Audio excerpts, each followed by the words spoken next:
Assalamualaikum warahmatullahi wabarakatuh. Selamat bertemu kembali dengan channel Apin, Anak Pintar. Pada kesempatan video kali ini kakak akan membahas materi pelajaran matematika kelas 7 semester 1 dengan referensi buku terbitan Kementerian Pendidikan dan Kebudayaan cetakan keempat tahun 2017. Video kali ini kakak akan membahas bab pertama untuk sub pokok bahasan 14 membandingkan bilangan pecahan. Oke, kita bisa masuk ke dalam materi bilangan pecahan. Bilangan pecahan tentunya bukan bilangan bulat ya. Bulat itu utuh. Kalau pecahan berarti nggak utuh. Kalau bulat boleh kita ilustrasikan sebagai donat. Atau mungkin makanan yang lain boleh pizza, boleh dadar gitu ya. Nah, karena kita bicara pecahan, pecahan itu umumnya diilustrasikan dengan pembagian, dibagi. Nah, kalau dadar dibagi sepertinya nggak utuh ya pembagiannya, ketebalan dan sebagainya nggak merata, karena nggak akan pakai dadar untuk ilustrasi di sini. Dan juga kan nggak pakai donat ya, kenapa? Karena terlalu kecil kalau untuk dibagi-bagi ya, lebih enak kayak pizza ya. Oke, ceritanya kakak punya 3 skenario. Skenario pertama ini ada tiga buah pizza, di mana pizza pertama akan kakak bagi untuk 2 orang, pizza kedua dibagi untuk 3 orang, dan pizza ketiga dibagi untuk 4 orang. Pilih mana ya? Kakak yakin di sini adik-adik udah punya jawaban. Tapi kita coba lihat dalam pembagian atau dalam perhitungan kita. Jika satu pizza dibagi 2 orang, maka masing-masing akan mendapat sebesar ini. Tapi kalau dibagi 3, sebesar ini. Tapi kalau dibagi 4, lebih kecil lagi. Dari sini kita bisa lihat bahwa pembagian untuk 2 orang dalam satu pizza akan lebih besar jika dibandingkan dibagi 3 atau bahkan 4. Sehingga 1 dibagi 2 lebih besar dari 1 dibagi 3, dan 1 dibagi 3 juga masih lebih besar dibandingkan 1 dibagi 4. Atau kalau dalam bentuk pecahan, 1/2 lebih besar dari 1/3 dan lebih besar dari 1/4. Cukup jelas kan di sini? Dimana di atas ini kalau untuk pecahan disebut sebagai pembilang dan di bawah sebagai penyebut. Nah, kalau pembilangnya sama-sama satu pizza, dan penyebutnya beda, maka yang terbesar adalah penyebut terkecil. Maksudnya apa? Yang ngebagi orangnya paling sedikit, dapatnya gede loh. Gitu ya. Jadi kita bisa simpulkan kalau untuk membandingkan mana sih yang paling besar.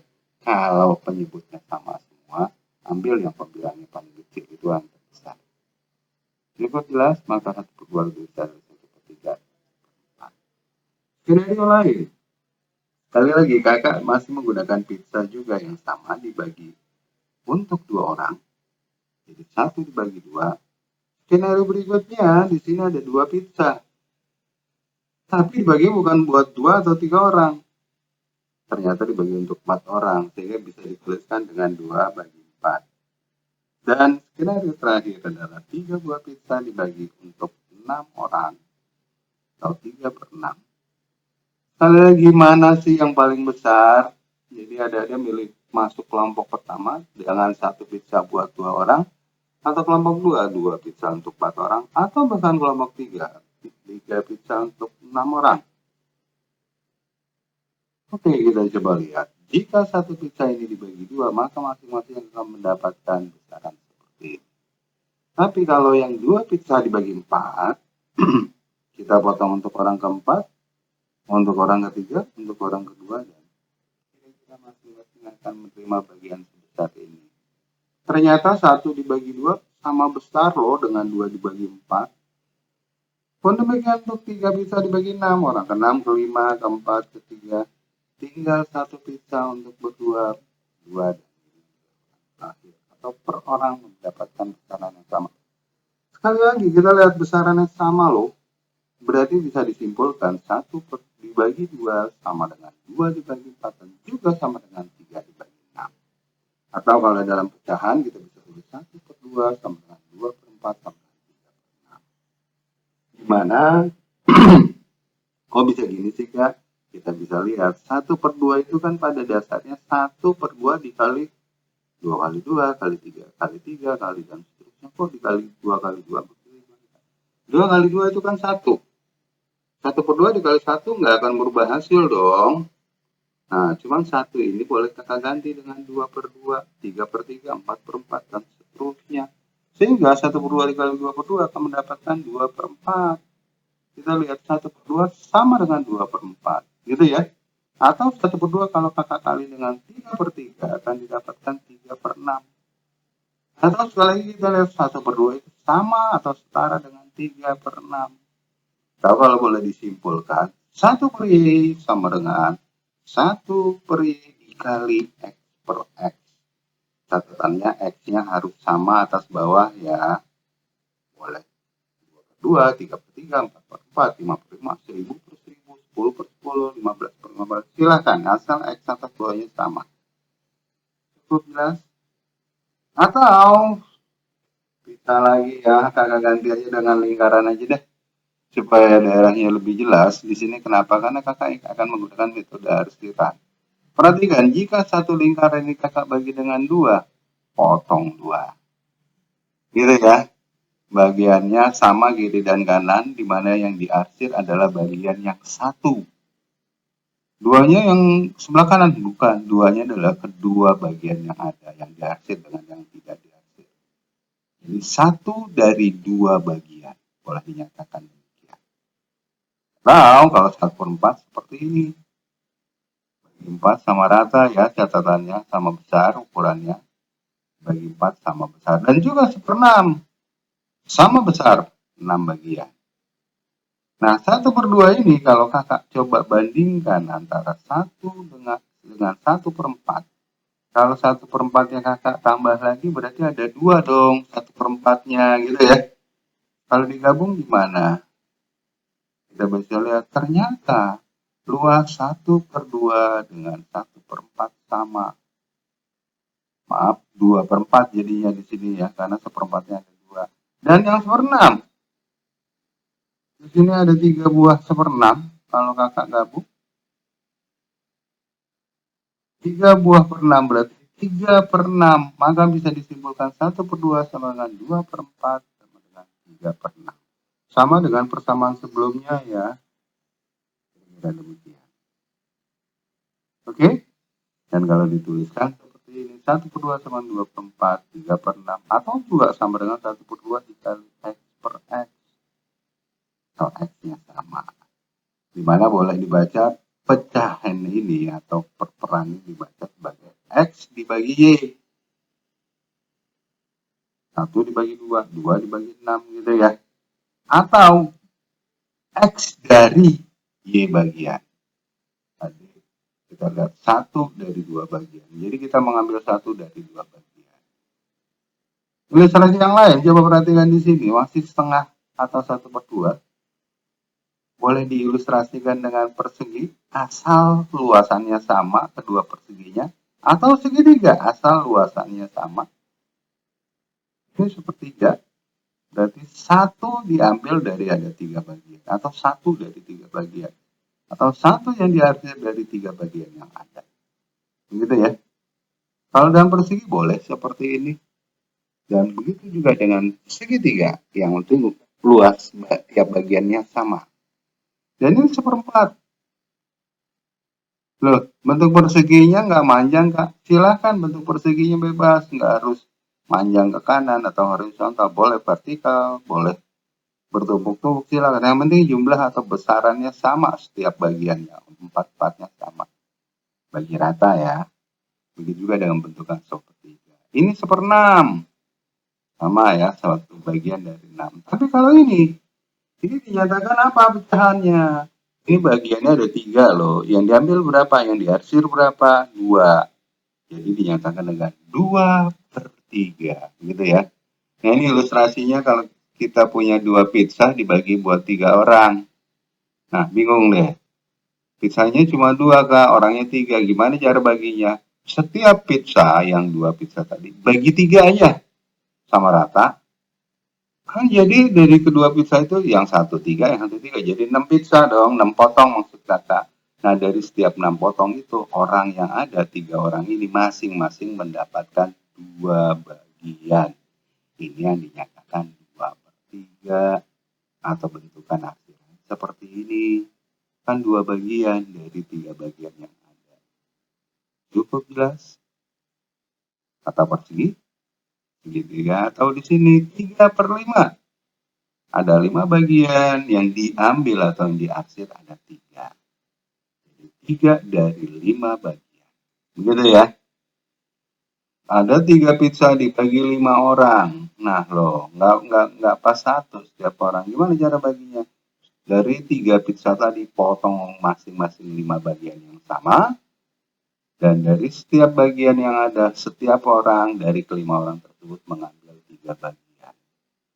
Dari 3 pizza bagi 5 kan dapat 15 bagian. Gitu ya. Dan dari setiap orang, yang 5 orang ngambil 3, dapat 15 juga. Pas. Ini dinyatakan dengan 3 dari 5. Cukup jelas? Atau kalau disimpulkan, X per Y di mana X pembilang Y penyebut, bisa dibaca sebagai X dibagi Y, atau X dari Y bagian. Contohnya 1 dibagi 2 atau 1 dari 2. Silakan disebut atau dipahami sesuai dengan kebutuhan.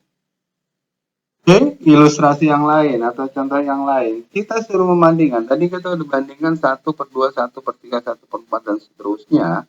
Kita bisa pahami jika pembilangnya sama, 1, 1, 1, 1. Yang besar yang mana? Yang pembaginya paling dikit. Tapi kalau ini nggak sama nih, Kak. Yang satu di atasnya 1, yang satu 3. Yang di bawahnya juga beda, 2 dan 4. Bagaimana membandingkannya? Coba pakai arsiran seperti sebelumnya. Ini 1/2. Ini 3/4. Jelas kita bisa pahami bahwa 3/4 mempunyai area lebih besar dibandingkan 1/2. Langsung dijawab. Atau kalau kakak bentuk dalam persamaannya, ini adalah 4 atau maaf 2/4. Ini adalah 4/8. Dan untuk sepertiga, untuk 3/4 ini adalah 6/8. Atau boleh kita tuliskan 1/2 sama dengan 2/4 sama dengan 4/8. Sementara di sisi kanannya 3/4 sama dengan 6/8. Nah, untuk membandingkannya tadi kalau di atasnya sama, pilih aja yang sama. Ada nggak yang nggak sama, yang atas sama, yang atasnya sama? Enggak, Kak. Di situ 1, 2, 4, sebelah kanan 3 dan 6. Berarti kita mengambil yang penyebutnya sama. Di situ ada 44 dan 88. Kakak lebih suka menggunakan yang 8. Kenapa? Nanti di bagian berikutnya akan dijawab. Begitu ya. Boleh aja 2/4 dengan 3/4 kita ambil, boleh. Tapi kita ambil 4/8 dan 6/8. Nah, kalau penyebutnya sudah sama, yang terbesar adalah pembilang yang paling besar. Jadi kalau bawahnya udah sama-sama 8, yang terbesar mana? Ya 6 dibandingkan 4. Berarti jawabannya 3/4 lebih besar dari 1/2. Kenapa 3/4? Karena 6/8 pada dasarnya menggantikan atau setara dengan 3/4. Gitu ya. Nah, cara lain. Kenapa perlu cara lain? Sekarang bayangkan kalau ditanya berapakah, manakah yang lebih besar? 27/315 dengan 95/570. Apa kita akan buat arsilan sebanyak 570 dan seterusnya? Kakak yakin itu melelahkan ya, dan kemungkinan salah juga tinggi. Nah, kita bisa menggunakan metode yang lain. Metode kali silang. Tujuannya apa? Untuk membuat atau menyamakan penyebutnya. Tadi kalau penyebutnya sama, yang terbesar adalah pembilang terbesar. Jadi kalau pembilangnya sama, kita bisa simpulkan. Atau penyebutnya sama, kita bisa simpulkan. Kalau belum ada yang sama pembilang atau penyebut, gimana, Kak?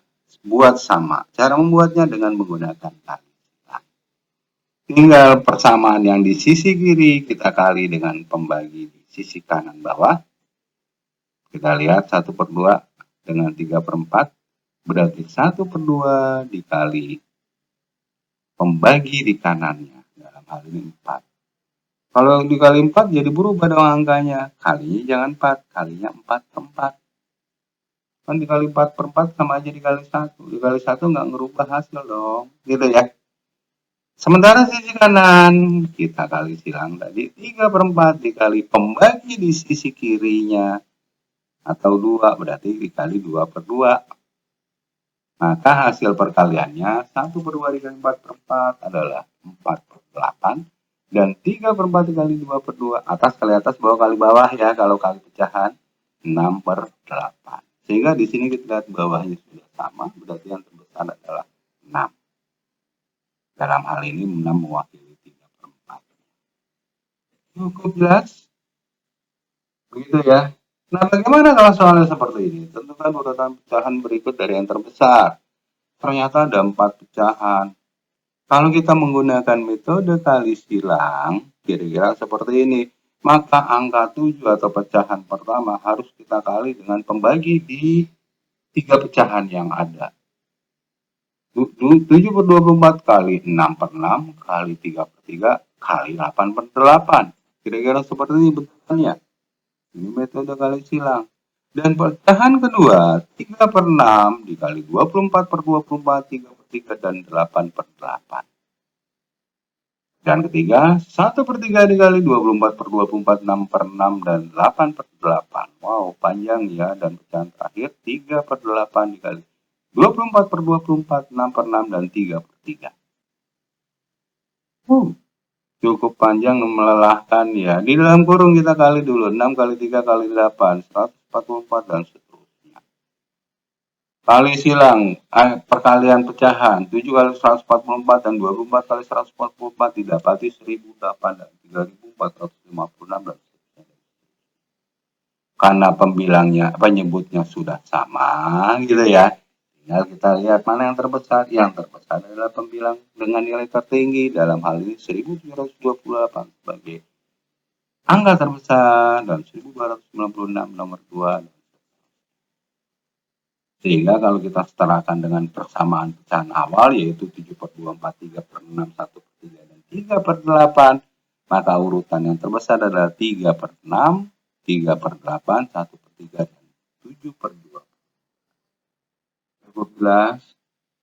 Tapi ini melelahkan loh, hitungan angkanya cukup panjang, risiko kesalahan juga tinggi. Adakah kaca yang lebih sederhana? Kita bisa menggunakan FBB, faktor persekutuan terbesar. Masih ingat pelajaran FBB sebelumnya? Mungkin udah pernah dapat, dan sekali kalau belum kakak ulas sedikit. Kita harus menyamakan penyebut, kan tujuannya itu ya, 24, 6, 3, dan 8. Nah, untuk menyamakan kita nggak harus pakai kali semuanya, 24 kali 6 kali 3 kali 8 sehingga 3456.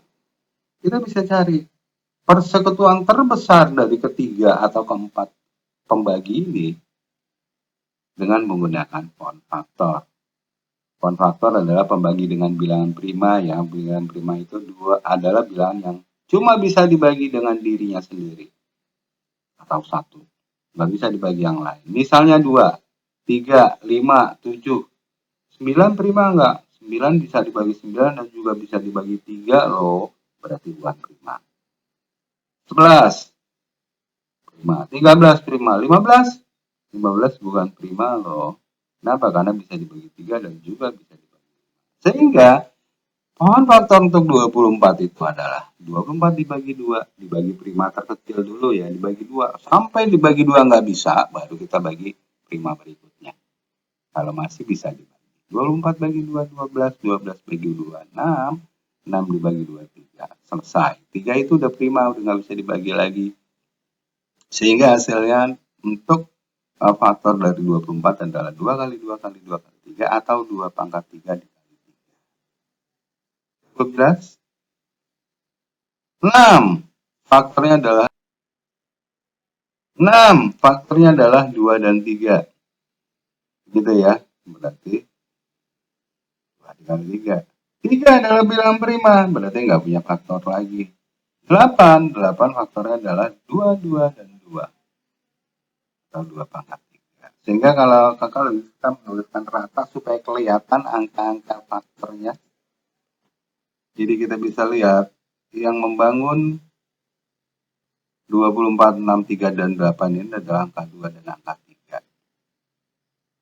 Ini ya, maka FPB dari keempat angka ini adalah 2 dan 3. Atau 2 kali 3. Pangkatnya yang mana kak? Pangkatnya dari setiap angka, cari yang terbesar. 2 yang terbesar berapa pangkatnya? 3. Itu 2 nggak pakai pangkat tuh gimana? Nggak pakai pangkat itu berarti sama halnya dengan pangkat 1. Dan 3 nggak pakai pangkat, 3 pangkat 1. Sehingga FEB dari 2, 4, 6, 3, dan 8 adalah 2 pangkat 3 dikali 3 atau sama dengan 24. Jadi pertama harus kita lakukan adalah menghitung FEB-nya. Setelah FEB kita dapatkan, barulah kita samakan penyebutnya.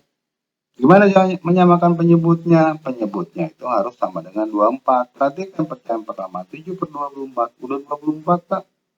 Lewat aja kalau 24. Berarti udah sama dong. Kan tujuan kita menyamakan penyebutnya supaya jadi 24. Pecahan kedua, 3 per 6. Udah 24 belum penyebutnya? Baru 6 Kak, angka 6. Berarti supaya jadi 24 gimana? Kalikan dengan 24 per 6 atau kali 4. Tentunya kalinya 4 per 4 gitu ya. Sehingga didapati nanti 3 kali 4, 12. 6 kali 4, 24. Pecahan ketiga pun demikian. Belum 24, berarti harus dikali berapa supaya 24 kali 8. 8 per 8.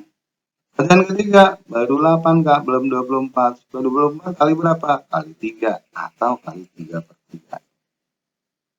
Sehingga pecahan pertama tetap 7 per 24, karena sudah 24 baginya. Pecahan kedua adalah 3 per 6 kali 4 per 4 atau 12 per 24.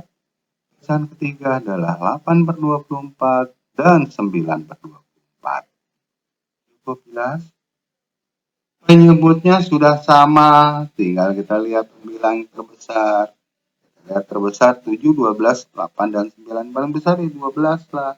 Nomor 2 baru 9, nomor 3 8, dan terkecil 7. Sehingga kalau dibuat dalam urutan persamaan tadi, didapati bahwa yang terkecil adalah 3 per 6, terbesar 3 per 6, diikuti 3 per 8, 1 per 3, 7 per 24. Tentunya cara ini lebih sederhana, lebih kecil angkanya, kecil kemungkinan, memperkecil kemungkinan kesalahan dalam perhitungan dibandingkan dengan cara sebelumnya. Cukup jelas sampai di sini. Tadi kalau cuma 2 pakai kali silang ini udah cukup. Tapi kalau lebih dari 2 persamaan atau pecahan, bisa menggunakan FEB. Nah, dari pembahasan ini kita lihat bahwa ini udah sama. Jadi kalau ada penyebutnya sama, tinggal yang terbesar adalah angka pembilang terbesar. Nah, di sini kita bisa simpulkan pertama pecahan bisa ditulis demikian. X per Y atau E bagi X dibagi Y. Misalnya 1/2, 1 dibagi 2, 1/2. Di mana X per Y bisa dibaca sebagai X dibagi Y atau X dari Y bagian. Misalnya 1/2 gitu ya. 1 dari 2 bagian atau 1 dibagi 1 dari 2 bagian. Di mana X adalah pembilang dan Y adalah Nah, untuk membandingkan bilangan pecahan dalam hal ini, jika pembilangnya sama, tadi 1/2, 1/3, 1/4, dan seterusnya, maka yang terbesar adalah penyebut terkecil. Di situ 2, paling kecil 3, berikutnya 4, 5, maka yang terbesar adalah penyebut terkecil. Sebaliknya, jika pembilangnya belum sama, tapi penyebutnya sama, tinggal kita lihat pembilang terbesar adalah gitu ya. Misalnya 4 per 6, 3 per 6, 2 per 6, dan 1 per 6 ini berurut mulai dari yang terbesar sampai yang terkecil. Kenapa? Karena penyebutnya sama, maka nilai yang terbesar adalah nilai pembilang terbesar. Tapi kalau belum sama gimana untuk membandingkannya? Kita bisa menggunakan metode kali silang, tapi ini efektif untuk 2 persamaan atau 2 pecahan ya. Kalau lebih disarankan nggak pakai. Metodenya kali silang. Karena dikali boleh kita tuliskan di sini A dikali D dibagi B kali D dan B kali C dibagi B kali D. Pembaginya sama-sama B kali D atau penyebutnya sama-sama B kali D. Yang terbesar adalah perkalian antara A dan D dengan B dan C adalah yang terbesar. Tinggal kita bandingkan aja hasil yang terbesar. Tapi kalau lebih dari 2 pecahan, idealnya disarankan kita menggunakan FPB. Setelah dihitung FPB, maka hasilnya adalah A per B dikali FPB per FPB gitu ya. C per D dikali FPB per FPB dan E dikali E dibagi F dikali FB. Cukup jelas adik-adik? Semoga bisa bermanfaat, dan di sini ada link. Nanti di deskripsi udah kakak tuliskan ya, link yang bisa adik-adik akses terkait dengan latihan yang udah kakak kumpulkan dalam sebuah aplikasi. Di sana HTTPS. Dan demikian video kita kali ini. Lebih dan kurangnya mohon maaf. Bila kita ya. Assalamualaikum warahmatullahi wabarakatuh.